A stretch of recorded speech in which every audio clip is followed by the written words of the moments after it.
meets that thing called life. Hope you're having yourselves a tremendous morning this morning, and a big time welcome into the broadcast, as we are always happy to be here with you Monday through Friday from 9 a.m. to 11 a.m. Eastern Time, taking you through your week on YouTube.com, Facebook.com, and MixLR.com, all / WakeUpCallDT, WakeUpCallDT.com's homepage, and on Facebook.com / LiveNowDT.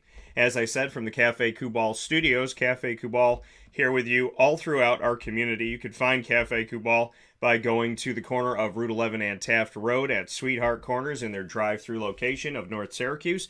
You can also find them by going to 343 Fayette Street in Manlius, New York, and their 3 locations in Syracuse, 3501 James Street, 324 West Water Street, and 401 South Salina Street. So make sure you fill your cup up right today. I know a lot of you are going to get coffees, teas, chais, and whatnot as you are bearing the cold. It's going to be in the 30s and 40s all week long. So I know that you got to get out there and get yourself warmed up. Do it locally with Cafe Kubal. We appreciate you heading out there and appreciate you supporting our community as always. With that being said, speaking of supporting our community, today's show, as many shows have shown you throughout the year and throughout the decade plus, we are all about our community. And inside of MonPazPopcorn.com's What's Poppin', which is a local company right there for you, with their store on 201 Old 7th North Street in Liverpool, New York, we will be bringing you What's Poppin' today. Seamus Shanley will be joining us first and foremost.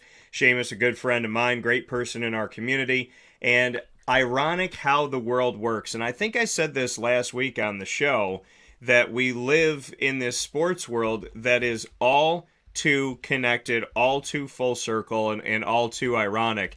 And that being that he won a Section 3 title at West Genesee in 2011, and 11 years later, they won a Section 3 title again. And on that 11th year later, he was broadcasting the game in the Dome, where he just so happened to also be playing as a member of the Syracuse Orange. So Seamus' story in connection with this title is pretty cool. We're going to have him on the show here to talk about it in just a few moments.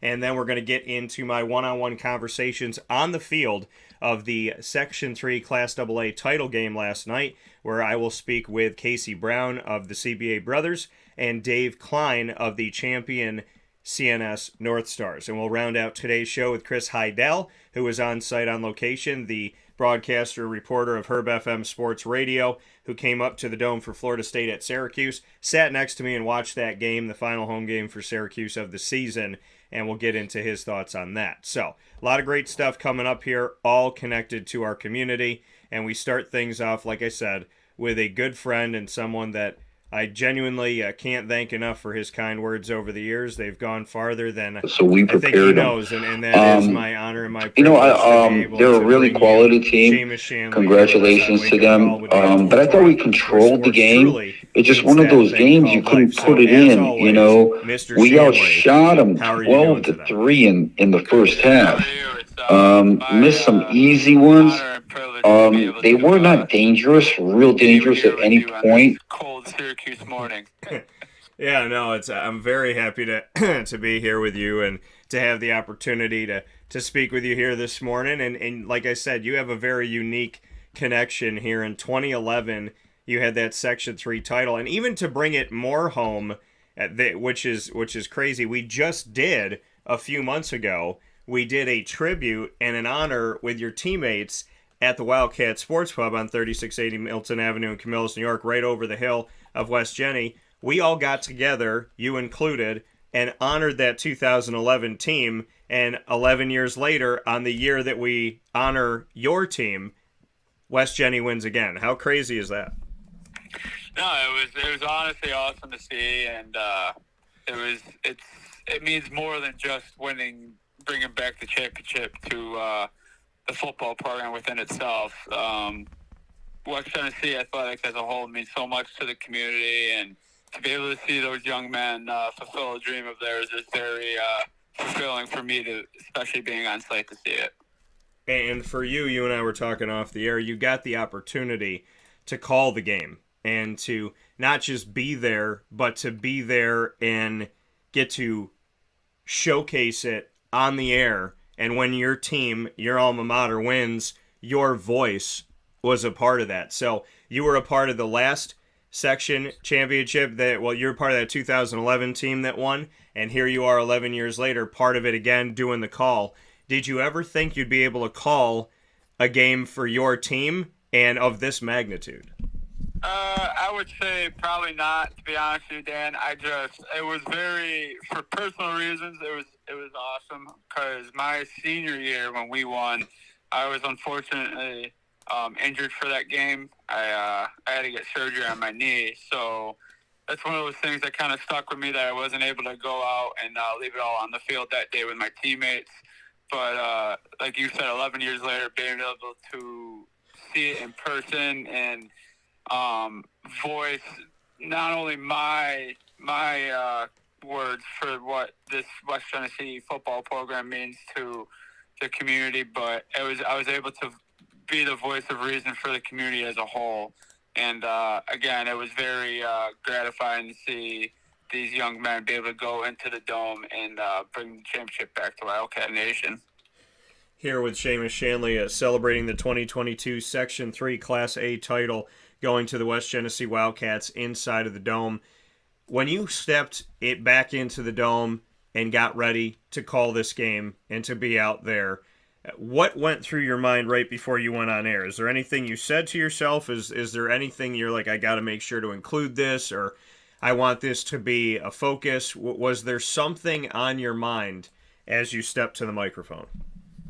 Well, first and foremost, just seeing both teams get ready, it brought me back down memory lane of playing high school ball, and that's where my dream of being able to play at a high level and possibly go further on past the high school level to the collegiate level began. And again, to be honest, you're going into it, I wanted my main goal, honestly, was to be the voice for the community as a whole, because not only is it just the players' job is to execute the game plan set forth by Joe Corley, but any of those players will tell you that there's more than just the coaching staff and the players that they have to thank, which is me and my era of teammates, which includes like our family, our teachers, community as a whole, fans. But again, like I said, being a Wildcat is something that it doesn't go lightly, and it sticks with you forever. Yeah, and you spoke about being the voice of reason for the community. You've brought that up a lot. You know, that was something that was important to you. How do you define that? What is the voice of reason for this community? It's just support. I mean, through thick and thin. I mean, obviously, things haven't been, I guess, always ideal, especially for our football program over the last couple of years. But again, through perseverance and the blood, sweat, and tears that were shed during summer workouts and the sacrifices made by all those families and whatnot, and the support from the teachers and staff within the district, and again the community as a whole, it's something that, again, it doesn't tread lightly, and I'm very honored and I was very privileged to be able to be that person, that spokesperson for the community, with having the opportunity to help broadcast that game. Yeah, you know, and being a part of that, and I mean, to me, the story is all too poetic, and we've had so many of those in the sports world over time that somehow things just all seem to line up. 2011 for you, 11 years later, seeing the team win, being in the Dome. You played in the Dome when you were at West Genesee. You played in the Dome as a member of the Syracuse Orange, and this community means so much to you. You obviously have the connection to Joe Corley, who is still there as the head coach of the team. So with all of that coming together, I mean, it honestly feels like in the sports world, movies are real. And we're creating these things we think we would see on the big screen, but they're happening in real life. For you, in everything that I just said that connected this together, how how do you go back and kind of look? Did you look at that and say, I was in the dome for West Genesee, I was in the dome for Syracuse. 11 years ago, I got to do this. 11 years later, they're getting to do this. Joe Corley there, then and now, and seeing all of these pieces kind of come together. Did you kind of laugh and say like, wow, there's about 100 different things going on that are pretty ironic that lined up, or did you not think about it until after? No, it was definitely. I would definitely say during the whole duration of the broadcast, I kind of there's points where I kind of dozed off for half a second just because I was having flashbacks and just looking around at the atmosphere and seeing the joys on both FM and the West Genesee young guys' faces. And again, I said this, one of the first things I said on the broadcast was, it's one thing to get to the championship game, especially with a lot of the star players being seniors, but it's another thing to be able to fulfill another dream of playing in the Dome, where almost every single person, I can guarantee, that played in that game has been going to SU games growing up with their families, and now to say that they stepped on the field where a lot of their so-called idols played is very fulfilling. And again, like I said, it was awesome to see. And again, it means so much to the community. And like I said, during the game, I was having a lot of my old teammates reaching out to me to see how West Genesee's doing and whatnot. And these are teammates that we've always stayed in touch. But again, with life and how life works, and a lot of them not from living out of town and whatnot, that's one thing that we will always share, is that we were 2011 Section 3 champions, and we all hold that close to our hearts. Here with Seamus Shanley this morning on Wake Up Call with Dan Tortora inside of the Cafe Kubal Studios, celebrating 2011, celebrating 2022, and bridging the gap here with the connection that Seamus has with both of these teams. To go back to, like I said, we had that opportunity at the Wildcat Sports Pub to celebrate your team and get around some of your teammates and some of your closest friends, people in your wedding. When you go back to that and you look at that moment and the fact, again, that we got, to celebrate something so special just a few months ago, for you, how top of mind does it stay? I mean, I know we were sitting on the couches, we're talking about it, you're reliving it. Like you said, when you went to the Dome for this game here in 2022, you kind of caught yourself dozing off a little bit, going back to those memories. But how often do you go back to that time period and see that? And I mean, is this kind of like it happened for you when we were at the Wildcat, and it happened for you in the Dome, and it hasn't really happened a lot before? Or have you taken some time in recent history to kind of sit and reflect and say, God, I mean, I'll always be a champion? Because when I spoke with Luke Sutherland and a lot of the guys on the West Genesee boys basketball team, I said, no matter what anybody says, what anybody does, what happens in history, you guys will always be champions. Has that hit you yet? When I spoke with Will Amika and spoke with Luke and the whole team, I said, had John Benson and whatnot, I said, has this settled in with you yet? And it hadn't at the time, and they're like, it's starting to. We're starting to kind of get a feel for it. But how often do you think about the championship and reflect on it? It's one of those things that a couple ways that it always comes to mind is, well, first things first is obviously, like you touched upon, a lot of my close friends, especially those that I had in my wedding and that I talk to on a daily basis, they're all from that championship team. And I think it's more or less of what we went through together to create that bond that, again, lasts a lifetime. So there's that would be the first thing, is I still stay in touch with all my teammates, and we still reminisce about the sacrifices that we had to make, and we bring back stories, and both good and bad. And I would definitely say that was the first thing. And the second thing, honestly, is just football as a whole. I was fortunate enough. I won a state championship with the hockey program at West Genesee my sophomore year, and I love those guys to death. And I know Coach Calabufo's got a very well-respected program to this day at West Genesee, but there's just something about the football grind. And again, nothing to take away from that championship team, but my junior year at West Genesee, we definitely weren't as good as we should have been. We underachieved. We did have injuries, yes, but that's no excuse. But then going into that offseason, we all kind of looked at each other knowing that we had a senior-heavy team, and Coach Corley included, and we all looked at each other and we're like, let's go. Like, at all costs, whatever it takes, we have to bring this championship back home. We have the personnel to do it, and we have the talent to do it, more importantly, but at the same time, we have better people. We had really good, genuine people who cared about each other and would do anything at all costs for the person to their left and for the person to their right.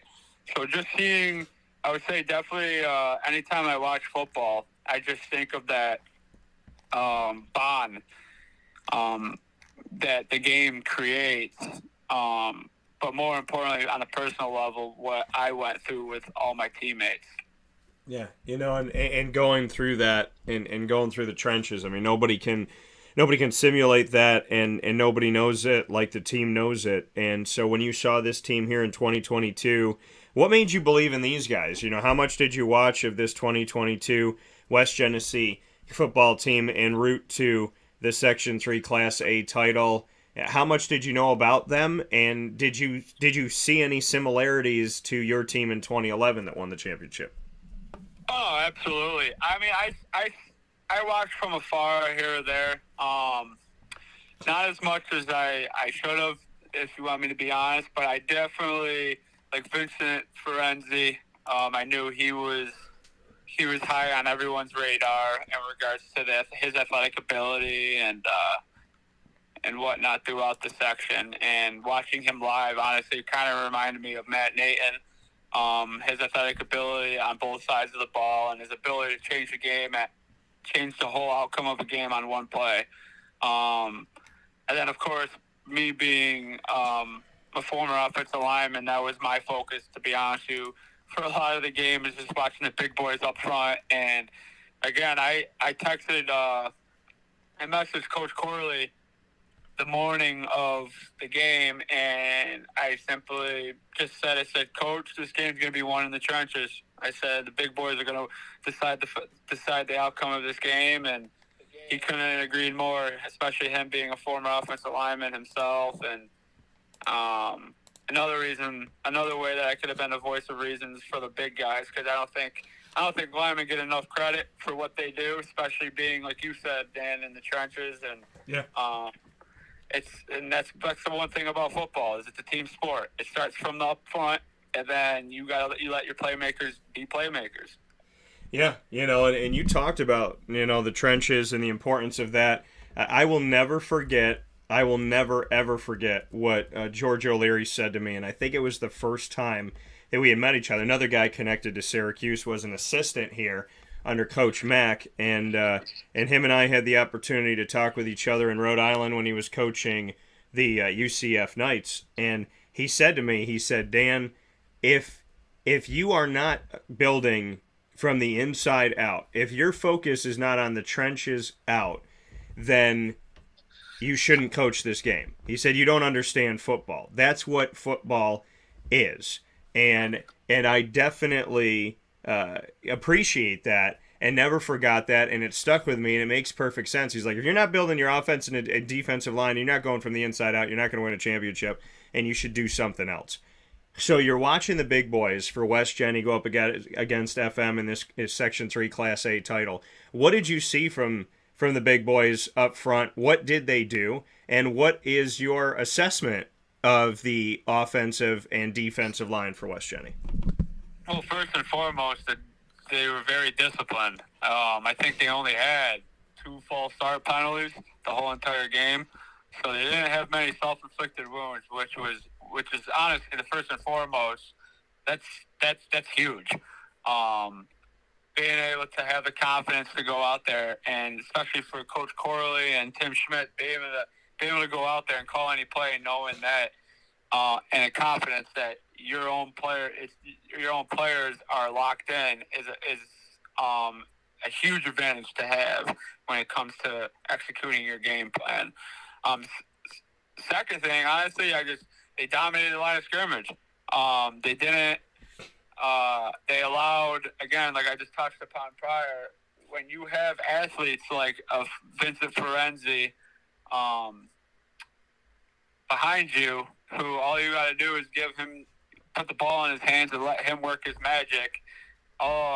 Easier said than done, obviously, but when you set the tone of setting that line of scrimmage and allowing him to do what he does best and just be an athlete, again, that opens up the whole playbook huge for Coach Corley to call whatever he wants in confidence. Yeah, and Coach Corley, we brought him up by name a bunch of times this morning. Joe Corley and I have some history, a lot of history. The first time that I ever did a West Genesee-centered broadcast at the Wildcat Sports Pub, it was with Joe Corley. And I called him up, didn't know him, total stranger, told him what I wanted to do, what I was thinking about. He said, yeah, whatever you need. Showed up and was incredible, just easy. It was just, yeah, Dan, what do you need? Let's do this, okay? And we did the show together, and that was almost 7 years ago. And having all this time with him, I know how I feel about Joe Corley, and I know how I feel about his dedication to what I'm doing. And he said a lot of kind words. We got on stage a few weeks ago with the team, and I won't forget what he said, because normally I have the last word, and I thank the coaches and the families and the student athletes, and he had the last word and said a lot of nice things that I did not anticipate. Corley has been a friend. He has been professionally an asset in our community, in my opinion. I have been proud to be there by his side and watch this team grow and blossom. It has been my absolute humble pleasure to be around the football program and for him to be there leading this program. There's been adversity, there's been ups and downs, and he's navigated them all. There was, a death in the family of West Genesee history, and that was another thing to navigate for him and for the West Genesee greater community as well. So with everything that's gone on in all of these years, knowing Joe Corley as well as you do, what would you say about him as a leader, and why are you happy that he's still at West Genesee? I just think his resilience, that's the first thing that sticks out, is that he cares so much about that program, not for just himself, but for the community as a whole.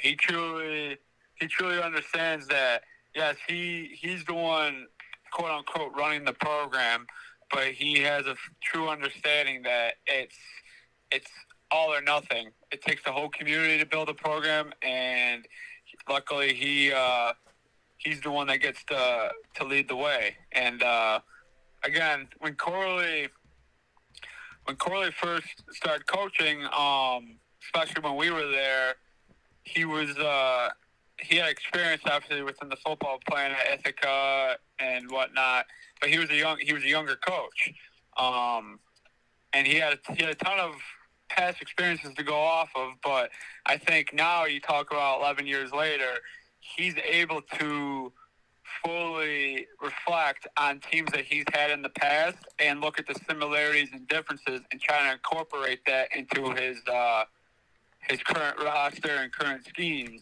But again, I think the biggest thing is his dedication to the program.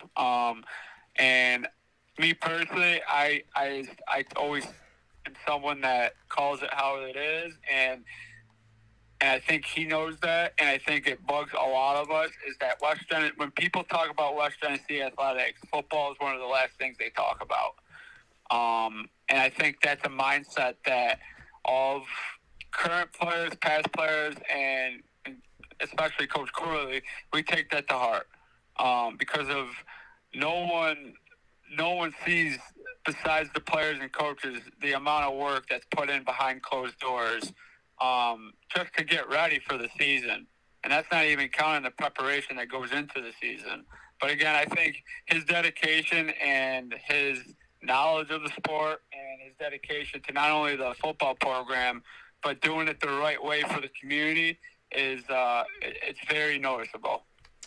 Here with Seamus Shanley, West Genesee alum, champion in 2011, got to call the game of the championship here in 2022, 11 years later. And, you know, like you said, West Genesee football not giving, I mean, I remember growing up here in the community, all I ever heard was West Genesee lacrosse. And I understand, rightly so, a lot of talent, a lot of great things happening, sending people off to college and you know, the success of those programs. But to me, and you know this, Seamus, I don't see who's important, who's not important. If you're in my community, I mean, if you're a human being created by God, you're important. When you look at upstate and central New York, this is my community. When I went to the game last night for CNS CBA, I knew both coaches, I knew the student athletes, I knew fans on both sides and families on both sides of that matchup. And I went there and I wore an upstate hat and an upstate shirt. And I bought those from Witty Wicks right around the corner from West Genesee and the Wildcat. And they, you know, and it was kind of like, well, why are you wearing an upstate? I said, because upstate and central New York is my focus. My focus is on all of these kids, all of these teams, all of these programs, all of these families, because every single person matters. And I don't sleep sweetly without trying to help every single person. So you bring up the West Genesee football program not getting a lot of love. You know, and I know that's not in your world and it's not in mine. Like I said, it's the first show we ever did with West Genesee and the Wildcats. I have never seen, oh, well, they're not important. Oh, well, they don't matter. Oh, well, we don't talk about that. Corley, I think, out of all of the coaches, maybe Fred Kent's close, but I would say out of all the shows that we've done, I think Corley has been our most spotlit coach, I think, at West Genny, because we've just been able to do a lot of things together over the years. So hearing you say that frustrates me. I understand it. I'm not surprised in the statement that you're making, but at the same time, we don't live in that world, and I don't understand why there isn't a focus there, because in my opinion, in my world, in my viewfinder, there's not a single program at West Genesee that shouldn't have a spotlight, and there's not a single coach or student athlete that shouldn't be talked about. No, absolutely. And I think it's more or less just trying to get the community as a whole on board. And I know things have changed a lot, especially since I've been there, especially like West Genesee being in Class A now compared to Double A and whatnot. But a championship's a championship. And again, it's something that these kids 10 years down the road, when they're getting married or they're creating their own families, they're going to be able to, when they introduce a teammate to their family, they're going to be like, oh, I played football with him and I am a Section 3 championship with that individual. Yeah, you know, and I think that we need to spotlight that and continue to talk about it. Seamus, I can't thank you enough. I mean, we've had a lot of conversations on and off the air, and, you know, honestly, for you to be a part of this community, I bang the drum every day that Central and Upstate New York has talent, and you are a definition of that. You fought your way onto Syracuse, you fought your way to get on the field, you fought your way to be a starter and to showcase what Central and Upstate New York has to have. I'm a firm believer, and we see a lot of struggling with the offensive line right now. I'm a firm believer that, you know, if you get people that are in your community, and not that you have to get everybody on that line, but if you get one or two on that line and you get people in your community and in this state of New York and in the Northeast that know what it's like to fight, know what it's like to have a chip on their shoulder. They've probably been told if they're up here they're not good enough. You know what that feels like. I thank you for being a beacon of hope, and I hope that Syracuse, whoever their coach is and whatever the future may hold, will look to this community understanding that the kids that fight here in our community with that chip on their shoulder, with the adversity, told they're not good enough, told they can't make it. You have lived in that world, and I think that builds something special. And there's something about the big boys up north that I know other schools pay attention to. I wish we did, but I want to thank you for the fact that you are a consistent positive story for kids at West Genny, kids in any school in upstate and central New York, and it goes a long way. So I know we've talked about a lot. I know you're a humble guy, and I know that you've been all business talking about, your respect for the community and the program this morning, but I would be remiss if I didn't say, Seamus, you are one of the things I can always spotlight and say, you know what? If we don't have the talent, we don't have the guys, we don't have the capability, then why did somebody like him do what he did? And I want to thank you for being a piece of hope for, I think, a lot of people, and that you may not even meet.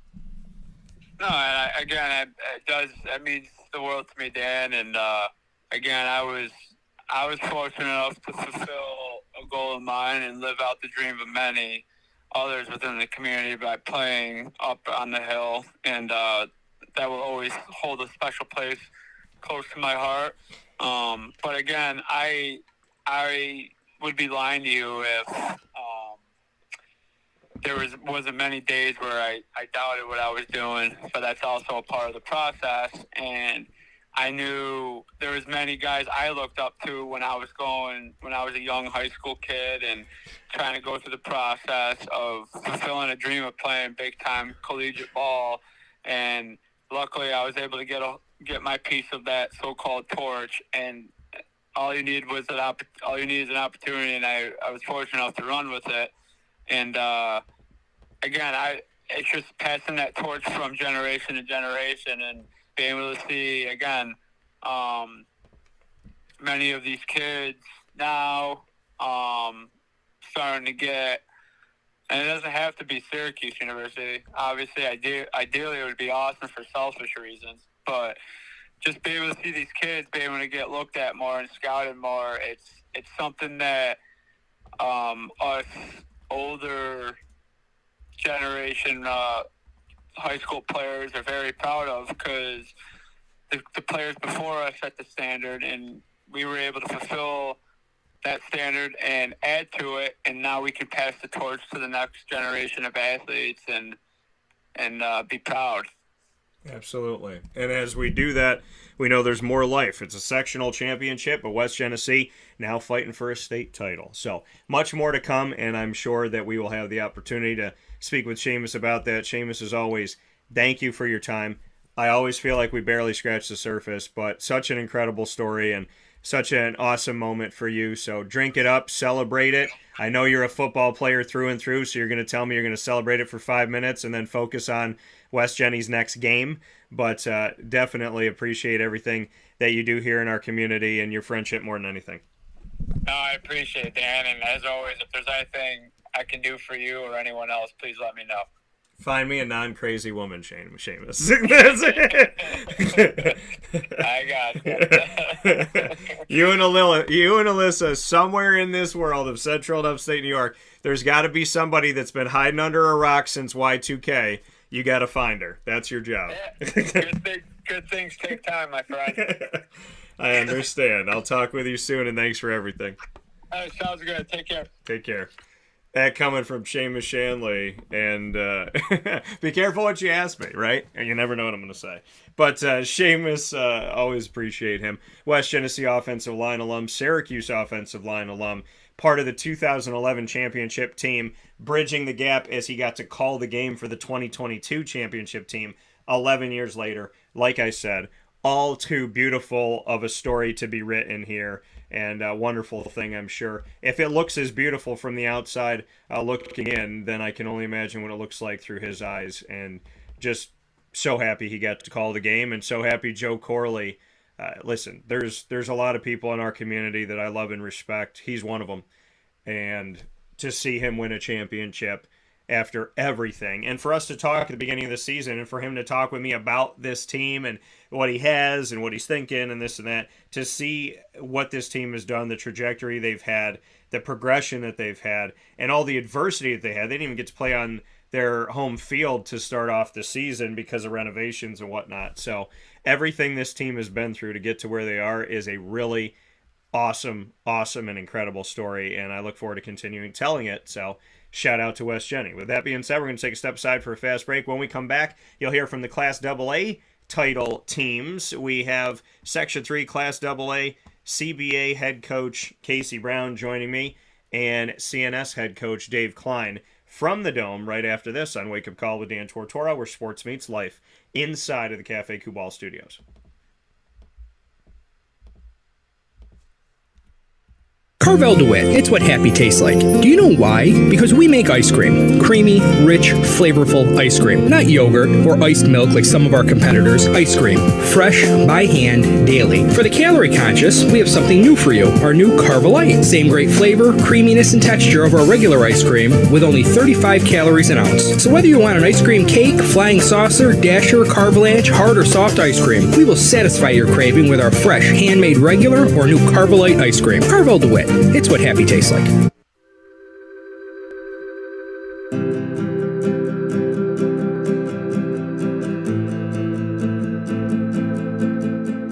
Cafe Kubal offers same-day local delivery of our products, offering no delivery charge for Onondaga County.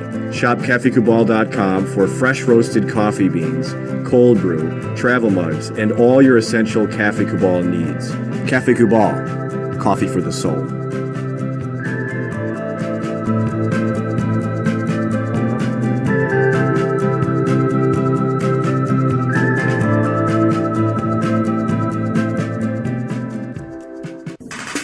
The Wildcat Sports Pub in Camillus, New York is located on 3680 Milton Avenue in the Home Depot Plaza. It is your family-friendly sports bar and restaurant. Folks, some sports bars aren't family-friendly. Some family-friendly restaurants are not sports bars. The Wildcat Sports Pub in Camillus, New York is proud to be both. It is that marriage that you've been looking for years. The Wildcat Sports Pub is your home base for your sports bar and restaurant needs, games for the kids, indoor and outdoor activities, and enough things on the menu to come back every single week and get to try something new. They're open Sundays from noon to 8 p.m., Monday through Wednesday, 11 a.m. to 11 p.m., and Thursday through Saturday from 11 a.m. to midnight. For reservations and party information, call 315-487-2222 for the Wildcat family-friendly sports pub and restaurant.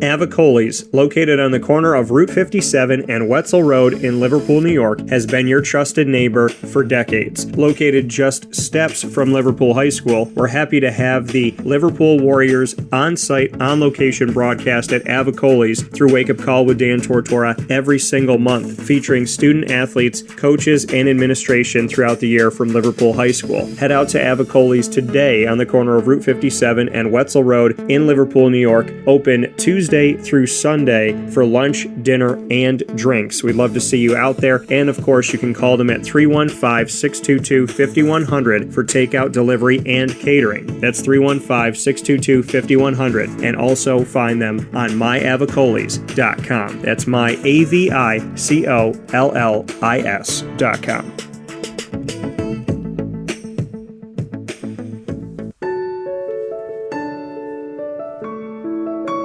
Having peace of mind when you're out of town that your furry-loving friend is safe and sound means taking them to Kline Campground, because we all know that when it comes to the love of our pets, it goes well beyond the call of duty to make sure they're safe and sound. Right, Lily? So take a ride to 242 Johnson Street in East Syracuse, New York, and see Kline Campground and where your dog will be staying, in the classic cabin, the executive cabin, the grand cabin, or of course the luxury cabin, because if you know Lily, you know she loves luxury. Now you don't have to wait to the last minute to find a family member or a friend that'll take your dog for a few days. Call Kline Campground at 315-299-4013. That's 315-299-4013. Their drop-off and pickup times are Monday through Sunday. Check K9campground.com for more information. That's the letter K, the number 9, and campground spelled with a K.com. K9campground.com. When you're going out of town, bring your dog to K9 Campground.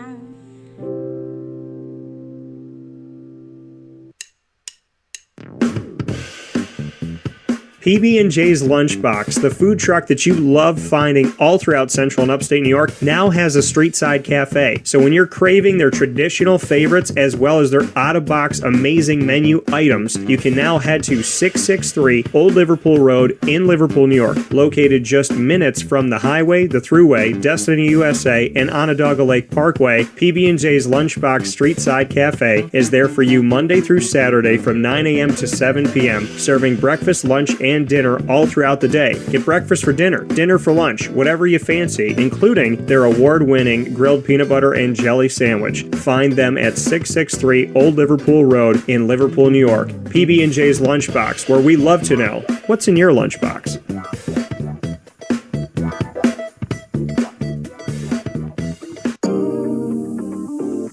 As a patient, what do we want?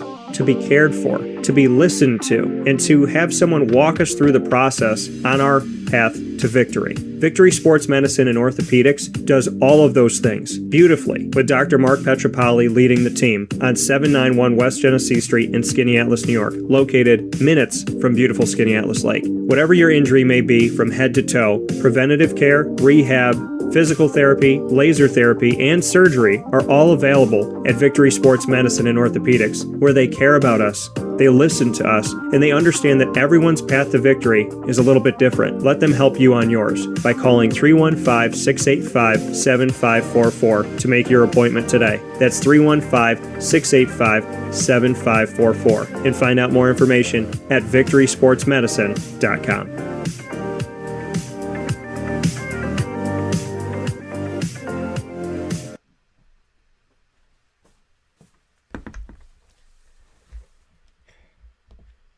Welcome back here to Wake Up Call with Dan Tortora inside of the Cafe Kubal studios, hanging out with you where sports meets that thing called life. And here inside of these Cafe Kubal studios, 3501 James Street, 324 West Water Street, 401 South Salina Street, all in Syracuse, New York. You can also find them by going to the corner of Route 11 and Taft Road to Sweetheart Corners in North Syracuse, New York for their drive-through location, and on 343 Fayette Street in Manlius, New York. So however you're connecting with Cafe Kubal, make sure you support local today. And we appreciate you going out to Cafe Kubal and showing them love. With that being said, speaking of showing love, two fantastic teams and two coaches I've gotten to know over the years that I appreciate and respect very much. Casey Brown of Christian Brothers Academy and Dave Kline of Cicero North Syracuse. Had the opportunity to speak with them both coming off of the championship game for Section 3 Class AA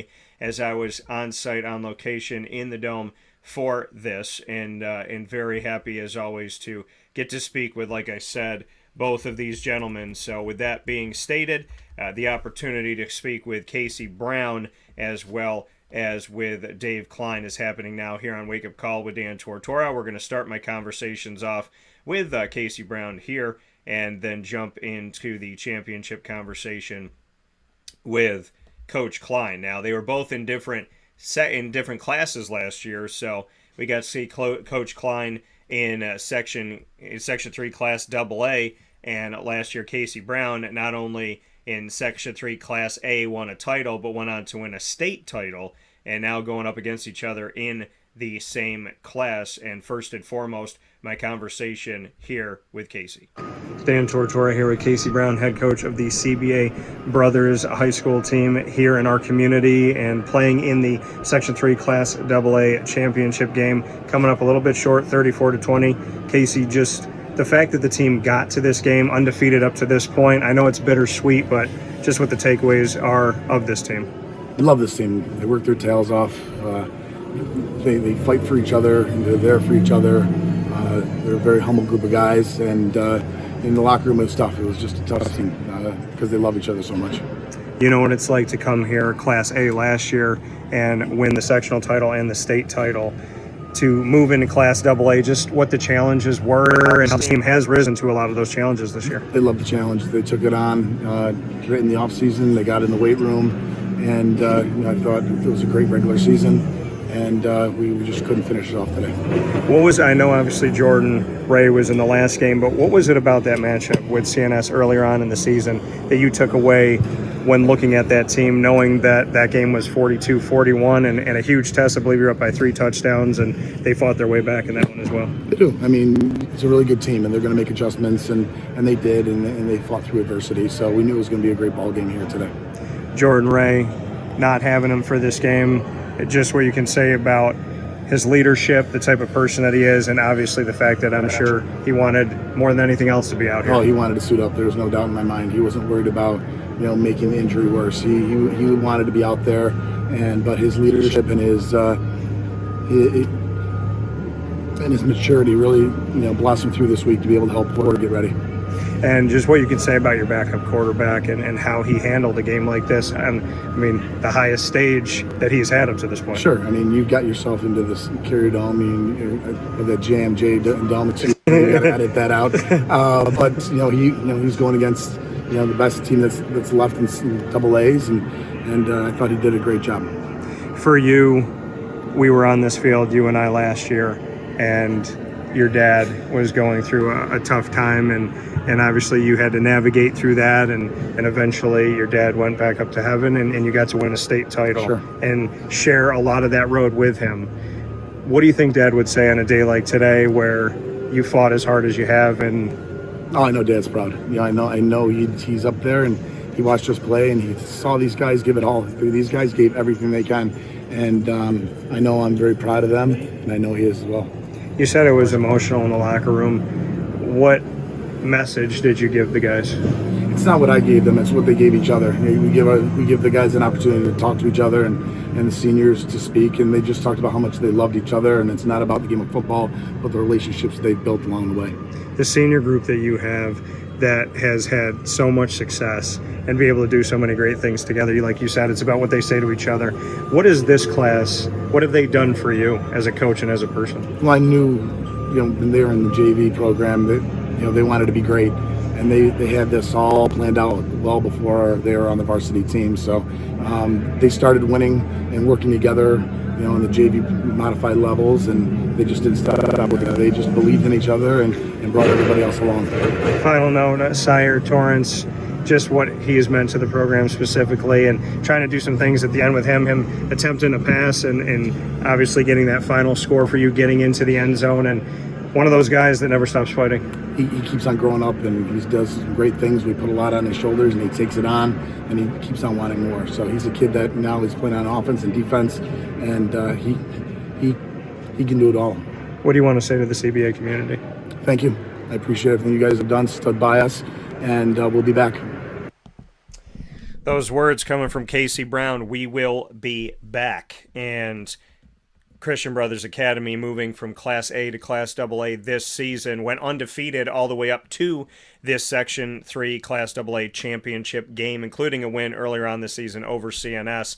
A terrific season, and I know that Casey Brown, he's a fighter, wants more, but he's always about building better men, better people above everything else that he does on the football field. So a lot of respect to Casey Brown and a lot of great positivity to build off of from last season and this season, and to jump classes and be as successful as they have been, something to really reflect upon and smile about for that CBA community, for the Brothers community, and for all the work that they've put together. So thanks to Casey and his entire coaching staff, all the student athletes and the families, as well as the administration, teachers, and greater CBA community of alumni and future students and current students that comprise up the great Brothers atmosphere. With that being said, we jump to my conversation with CNS North Stars head coach Dave Kline as his team hoists another championship. They hold up that 5 on their hand, right? Running out of fingers on one hand. Got to go to the next hand. So CNS, a terrific team. They've been commanding Section 3 Class AA for a very long time. And that is thanks to Coach Kline, his incredible staff, the student athletes, families, and everybody that comprise up the wonderful, wonderful atmosphere at CNS. So as CBA has something to build upon, CNS also does, and more life as they step forward. Here is Coach Kline in our conversation from the Dome. Dan Tortora here with Dave Kline, now the Section 3 Class AA champion. Just what you can say about this feeling. I mean, you know what it's like to be here. You know what it's like to be at the Dome. You know what it's like to win. Why is this one unique? Well, that's a heck of a football team. Let's face it, CBA is a heck of a football team. They basically returned everybody from winning a state championship team last year, and they've been dominating everybody all season long. So to come out here and play with them, to do what we did, was truly, it was a team effort. Took every last person we had that made that a team effort. The first half, 13-13. What's the message in the locker room when the game was tied up like that? The message is, it's a football game. This is why you play football. You want these games. And then but we also knew the message was, guys, we were down 21 points last time we played them at halftime, and we came all the way back. So believe in yourselves. We are a second half team. Come out here and play the second half. When you say you're a second half team, some teams struggle to come out of the gate and get something done. Laquan Lemon came out in the third quarter and got 2 rushing touchdowns. Just what you can say about why you believe this team is a second half team. What is it energy wise that when you get that break, you can come in and I think I got unbelievable coaches. My coaching staff is unbelievable. The adjustments they make, the little tweaks, the little changes they make are incredible. And then we just know that we just keep pounding on teams. We can wear them down a little bit. And that's what we did. Jackson Razmowski, just what he's been as a leader this year. Jackson's been a special kid. He's unbelievable. A little squirrely, Zach, but I love the kid. And he's done an awesome job for us. Your defense came up big as well. Just what you can say about some leadership there. That's, you look at those kids. Our front three were putting pressure on that quarterback all night long. We did some nice blitzing. We made some adjustments. So they came out and it was hurting us with the bubble game. Mike Miola, Jr. and Senior, both made some great adjustments with our Dan Kosman, our other guy, pressing up on the slot, trying to take that bubble game away. Once we did that and the quarterback had to hold the ball for a couple seconds, we were able to get to him. How did you prep, not knowing kind of the status of Jordan Ray going into this? We just figured we were hoping they're going to run their same stuff. We gambled that they're going to run. We practiced a couple other little formations just in case, but we were hoping they're just going to run what they're going to run. And, because they got a lot of talent. Heck, if you got Torrance and you got Pitts on the outside, who's not going to try and get them the ball whenever you can? Got the sectional title. Now we move on to states. Just what you can say about the world as we go forward now and what this team is capable of, in your opinion. I don't know what this team's capable of right now. I don't know if we've reached our full potential. I don't know where we stand. In terms of that, we got banged up a little bit in this game. We're going to go play Corny next week on Saturday night at our place. Come on. First round we get to be home. So we're going to go play Saturday night at our place. We're going to have a blast with it. We're going to prep all week, rest a little tomorrow. Prep all week and get ready to go.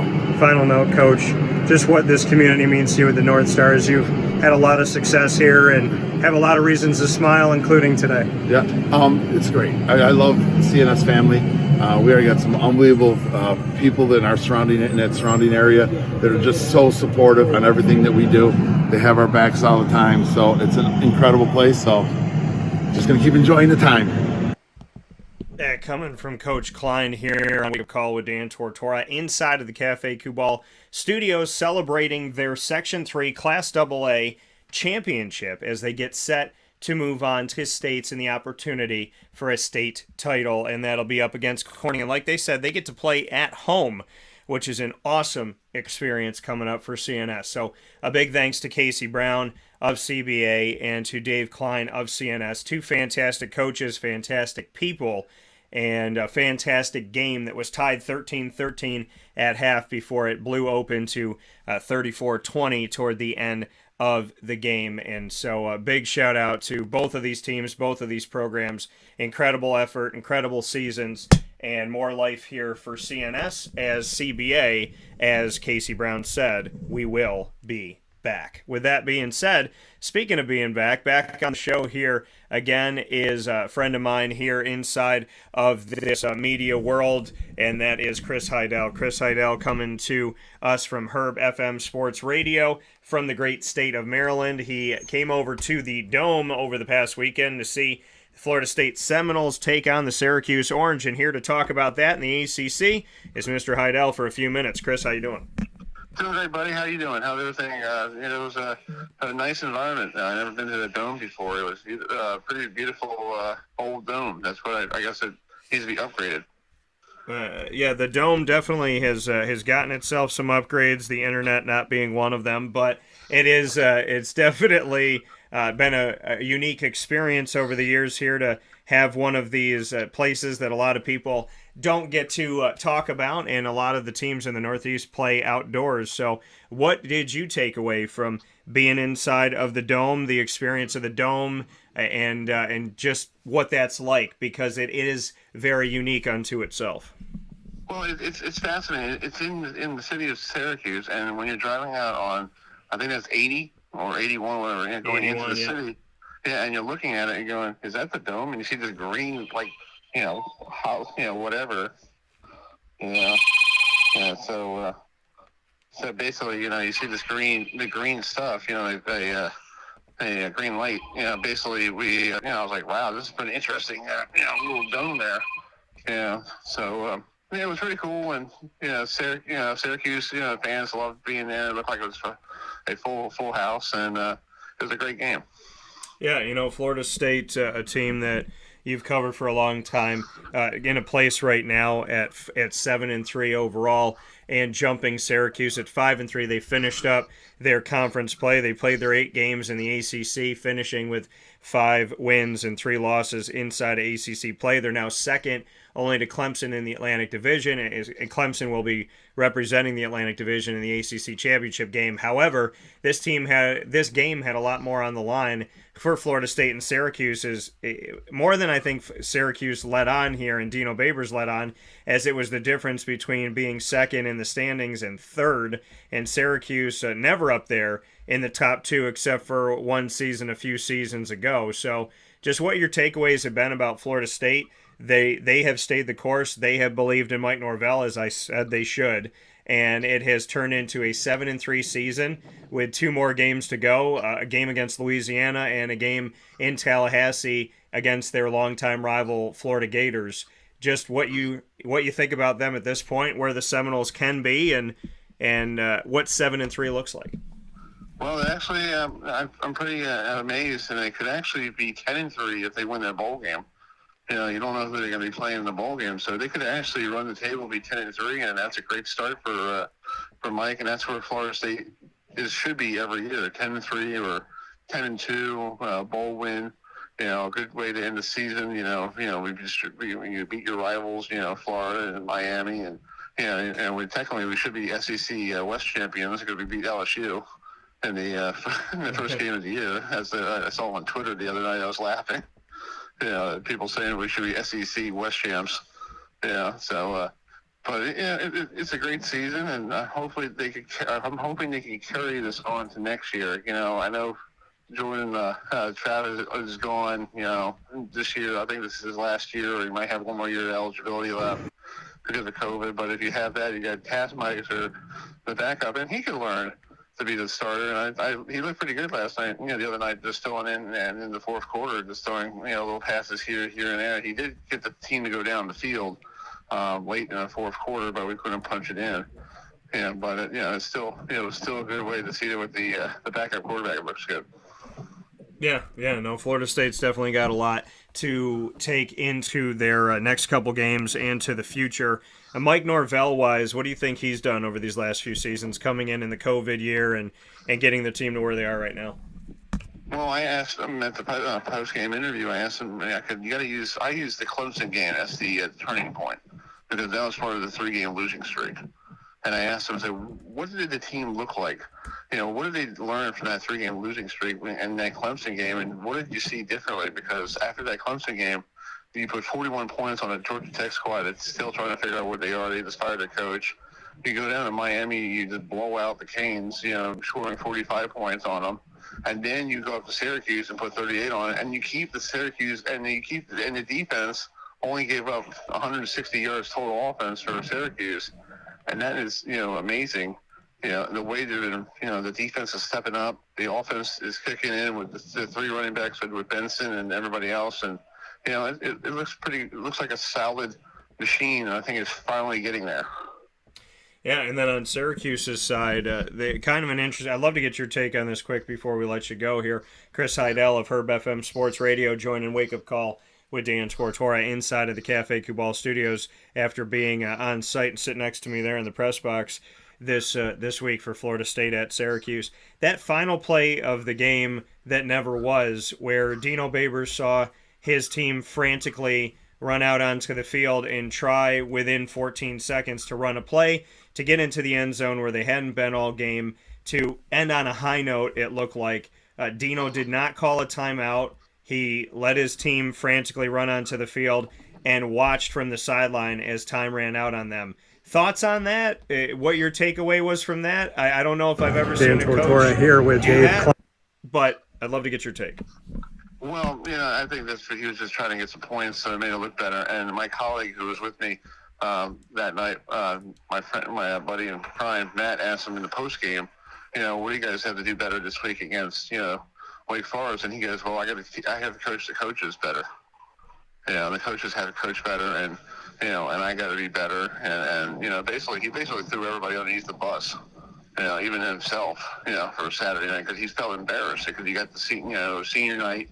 Some of the juniors are going to transfer probably to different schools, and he want to have a great send-off. And I think he is embarrassed by the way what the game was. And Florida State just went in there and just right away, Florida State put 14 points on it and just, smacked him in the mouth right away. And I don't think he recovered.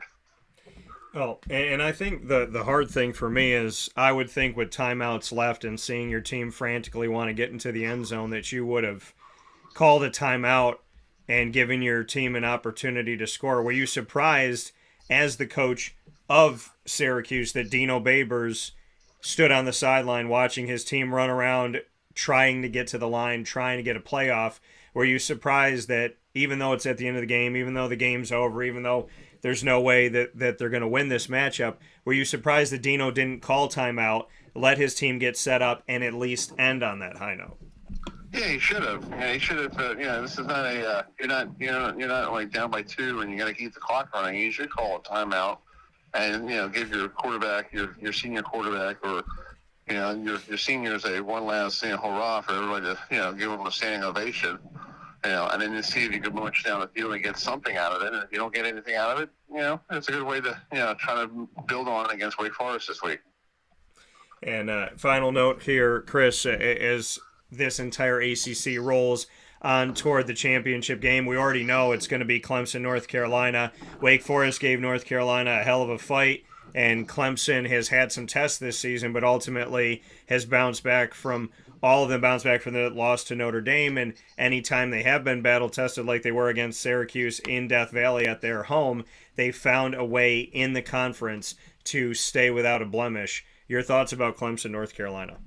Well, it's going to be a different ACC championship game because this time it's Mac Brown at quarterback, coach. Because a couple of years ago, with Larry Fedora was the coach a couple of years ago, and it's good to see Mac Brown getting the team to go to the ACC title game. It's going to be probably more 50-50 Clemson, North Carolina fans out there, and if you're the league, you're glad you have one of the North Carolina teams in the championship games, and you probably sell more tickets now. But you have Clemson, who's been there so many years, since before last year.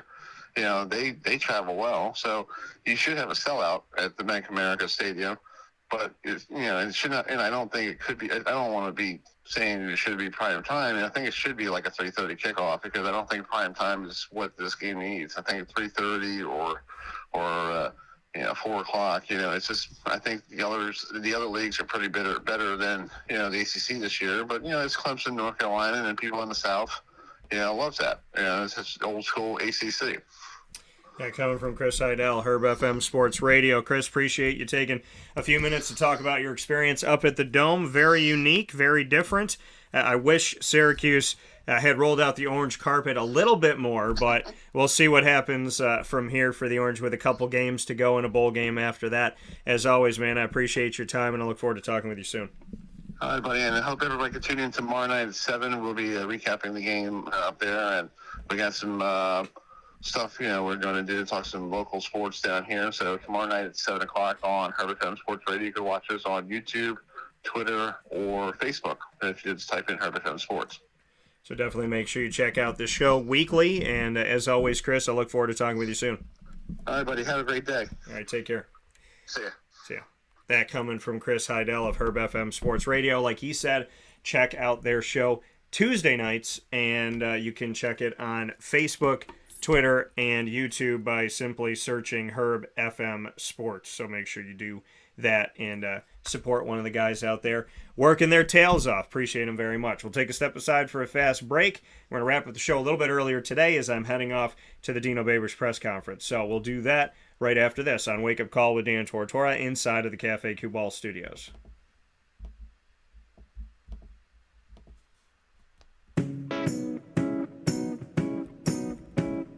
In these unique times, there are those in our community that give us a sense of normalcy and positivity. Pizza Man on 50 Oswego Street in Baldwinsville has been here for you for over 35 years and is here now. Call 315-638-1234 or order online at pizzamanbville.com to bring those familiar tastes into your home. And remember to come see our monthly on-site broadcasts centered around the community and our Baldwinsville beats. Pizza Man in Baldwinsville. Any way you slice it, they are always here for you.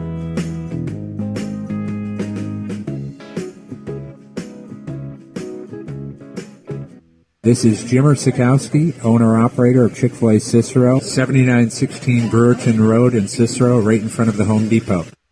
I had a deep feeling that God wanted me to do something bigger with my life and to help people, help others. I kept putting Chick-fil-A in my life, and I realized as I was going through the franchise selection process that positively impacting the lives of others was really core to what we do here at Chick-fil-A.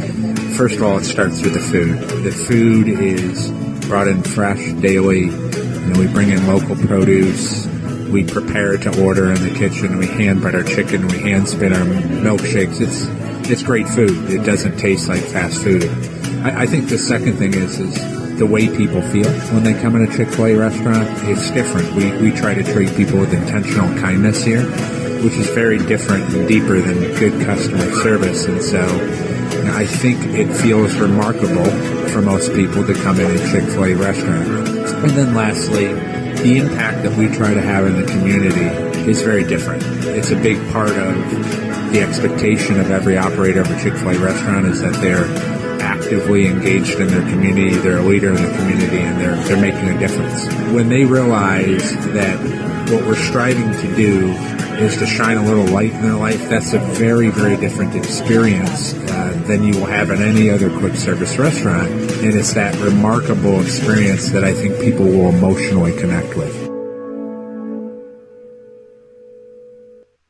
I'm George Townsend of Honda City with some good advice when buying a new car. The true cost of owning a new car is determined by the appraised value when you trade it. No vehicle appraises higher than a Honda. Next, look for low APRs and deep discounts. You also want low maintenance costs and great fuel economy. That's why my advice to you is to buy a new Honda. Looking pre-owned, visit our Honda Certified Used Car Center. Honda City, 7140 Henry Clay Boulevard, Liverpool, or HondaCity-CNY.com. It would be a pity if you don't shop at Honda City.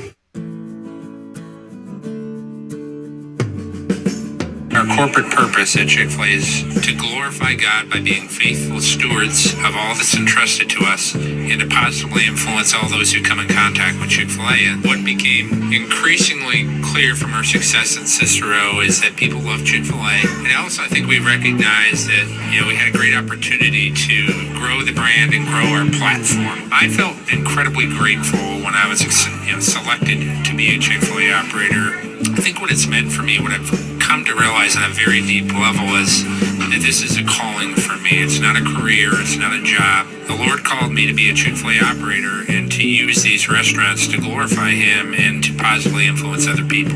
I'm blessed. I'm very blessed. Head to Chick-fil-A Clay on 3974 State Route 31 in Liverpool, New York.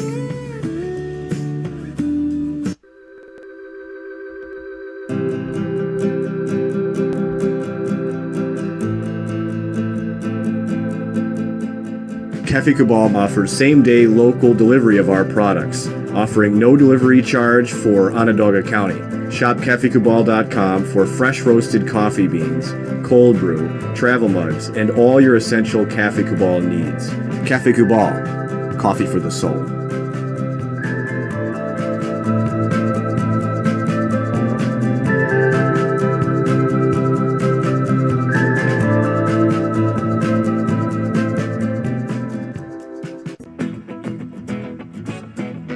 This is Amy from Mother's Cupboard, home of the whole frittata. We are open daily 6 a.m. to 1:30 p.m. For takeout orders, call 315-432-0942 and tune in to Wake Up Call with Dan Tortora for our monthly food challenge and try our Wake Up Call signature menu item available 7 days a week.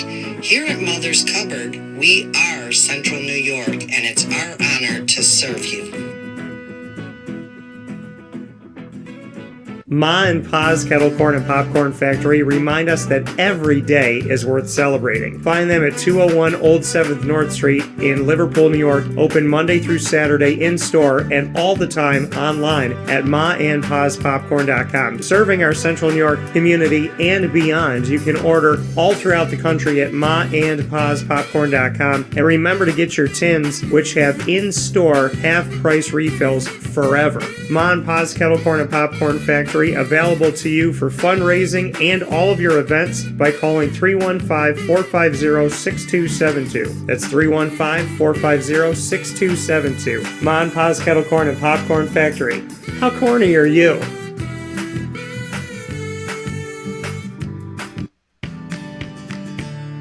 Witty Wicks Candles and Gift Shop, Township 5 Camillus, where you will find handcrafted all-natural soy wax candles over 60 cents to freshen up your home.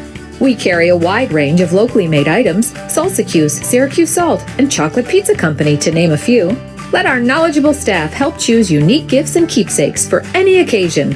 Gifts for family and friends, and maybe a little something for yourself. Witty Wicks Candles and Gift Shop, Township 5 Camillus.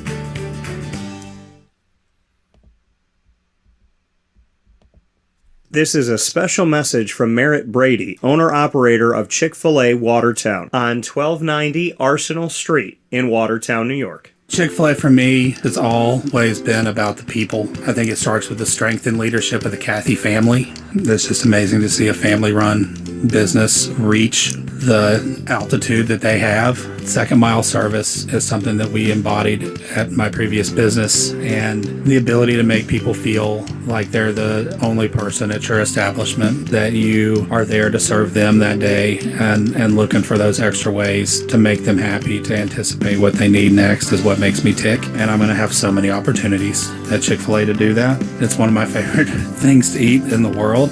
My favorite application question or interview question when I'm interviewing is when I get to, have you ever eaten at Chick-fil-A? And a smile hits both their ears. You know, they can't even answer the question for a second. And when I see that, it's like, man, that's going to be a great hire. They already get it. They already feel it. They already know that we're different. The Chick-fil-A experience, it's a real thing. And then, of course, just our generosity and community involvement and making a positive impact in the lives of our team members, our guests, and the community in general, I think is really the secret sauce. Chick-fil-A Watertown on 1290 Arsenal Street in Watertown, New York. Coming to you, fall 2022.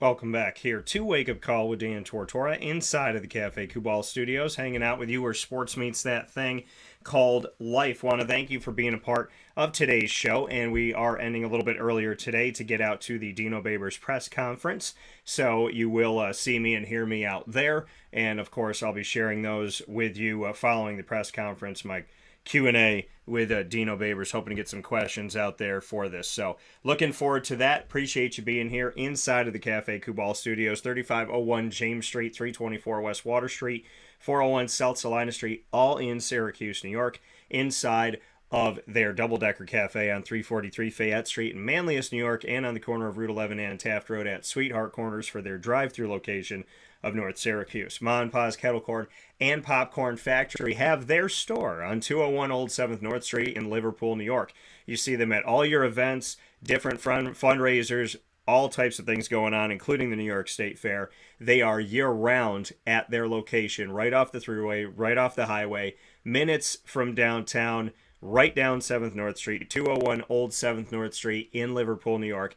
Head into Ma and Pa's today. If you buy any one of their tins, any size, you get half-price refills for the rest of your life. And I just bought mine, and I bought one for my niece, Ari. So happy to do that, happy to support local, and I hope you do too. Big thanks to our fantastic guest, Seamus Shanley, for joining the show. West Genesee 2011 champion for Section 3 Class AA, and now here 11 years later, Class A champions West Genesee are, and he got to call the game inside of the Dome where he played when he had the opportunity to play for the title with West Genny, and he played later as a member of the Syracuse Orange. So really cool story of everything coming full circle for Seamus Shanley and West Genny. Casey Brown, big thanks to him, CBA Brothers head coach for the football team, and playing in the championship game and only having one loss this season, that being the championship game itself. Dave Kline and CNS avenging their loss to CBA by getting them in the championship this time around, becoming Section 3 Class AA champions once again and moving on to the state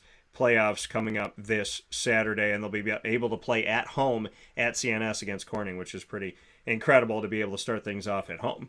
And Chris Heidel joining us to talk about his experience coming to the Dome for the first time ever for Florida State at Syracuse and speaking on the overall ACC. And you can check out Chris Heidel and his team on HerbFM Sports Radio on YouTube, Facebook, and Twitter on Tuesday nights around 7 p.m. Eastern Time. With that being said, make sure you tune in to Wake Up Call with Dan Tortora every Monday through Friday from 9 a.m. to 11 a.m. Eastern Time on YouTube.com, Facebook.com, and MixLR.com, all /WakeUpCallDT, WakeUpCallDT.com, and Facebook.com /LiveNowDT. Once the shows go live, you can pop it to the archives. I've added a bunch of different shows to these archives. Don't miss a moment. Amazon Music, Audible, iHeartRadio, iTunes, and Apple Podcasts, MixLR, Podbean, Podvine, Player FM, TuneIn, Spotify, Stitcher, and YouTube, is amongst others. All you have to do on any one of these outlets is search Wake Up Call with Dan Tortora, or one word, Wake Up Call DT. Thanks to our incredible partners in the community, Cafe Kubal, Carvel DeWitt, the Wildcat Sports Pub, Witty Wicks, Canine Camp Dog Daycare, Avicoli's, PB&J's Lunchbox, Ma and Pa's Kettle Corn and Popcorn Factory, Honda City of Liverpool, Chick-fil-A Cicero and Chick-fil-A Clay, Pizza Man, Canine Campground, Dog Boarding, Mother's Cupboard, Chick-fil-A Watertown, and we are the exclusive multimedia marketing partners of your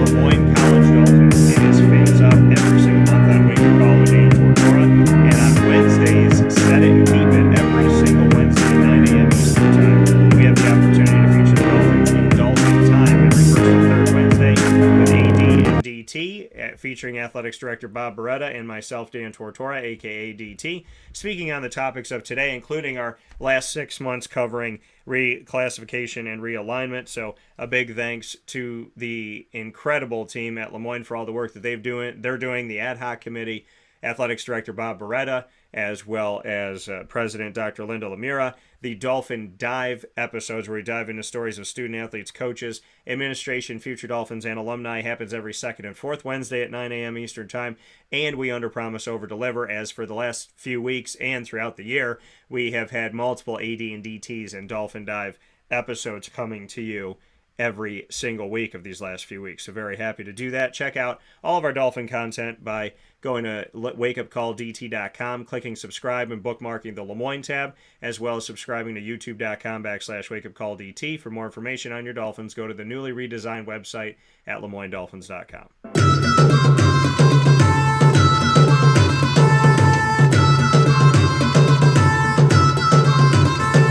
The Bryan and Stratton College Bobcats of Syracuse are exclusive multimedia marketing partners as well with Wake Up Call with Dan Tortora. The Bobcat Buzz comes to you every single month. We just did a very special Bobcat Buzz celebrating the first home win and the first home opportunity for Clay Gagan Sherman as the men's basketball head coach. You can be sure to find all of our content, as over the weekend we were covering, and throughout the week we were covering men's soccer, women's soccer, as well as the men's basketball team in action, and anticipating the women's basketball team getting in action very soon here. So plenty of Bobcat Buzz specials came to you yesterday. Plenty of them come to you all throughout the month. You can get all of our Bobcat content by going to the BSC Syracuse tab on wakeupcalldt.com. And of course, you could subscribe to our YouTube channel at youtube.com/wakeupcalldt. A very healthy good morning to Mama, and appreciate y'all. Go to syracuse.bscbobcats.com for more information, and head out to the Boys and Girls Club right off of Hamilton Street today in Syracuse to see the men's basketball team in their game at 4 p.m. Eastern Time. Very excited about that. So with that being said, here on Wake Up Call with Dan Tortora, where sports meets that thing called life, I hope you have a fantastic rest of your day today. You can find us on Facebook at Wake Up Call DT, Twitter at Call DT, and Instagram at Wake Up Call _DT. Thanks to Seamus Shanley, Casey Brown, Dave Kline, Chris Heidel, and all of you amazing people for being a part of today's broadcast. I look forward to talking with you soon, and plenty of specials coming up. In the meantime, and as always, God bless, no stress, do your best. We'll talk soon.